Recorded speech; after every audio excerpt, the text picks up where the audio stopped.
I would say that the support from world leaders has been pretty deafening with its silence in the main.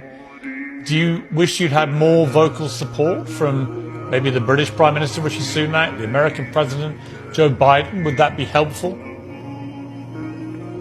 Look, Piers, in my 3.5 years as Prime Minister, I discovered one thing, that this morality and the so-called Western values about democracy, constitutionalism, rule of law, fundamental rights against custodial torture, all that is happening in Pakistan today.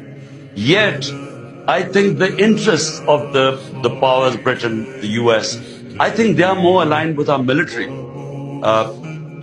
For whatever reasons, maybe because they're supporting them in Ukraine. I always wanted an independent foreign policy because 80,000 Pakistanis died when we joined the US war on terror, and I was against it.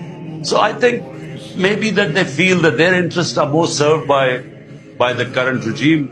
And whenever that happens, all these professed values go out of the window. My message is simple.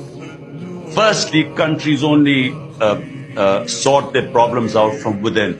But the professed values of United States and United Kingdom, I repeat, is democracy, is fundamental rights, rule of law. I mean, whenever they criticize Hong Kong or China with the Uyghurs or Russia, they always talk about the lack of human rights and fundamental rights and lack of democracy. But here's one standing for democracy, and all these values are being violated, yet not a word from them.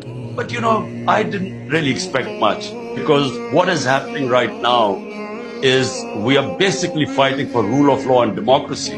On the other hand, we now we are heading towards the worst type of dictatorship.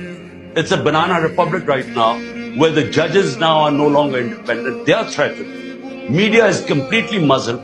My name is not allowed to be mentioned on the media. And you can't demolish the biggest political party by the steps they've taken, these draconian steps. So therefore, what is at threat is our democracy, our future. So there's no, this has been one of the most toughest years of my life.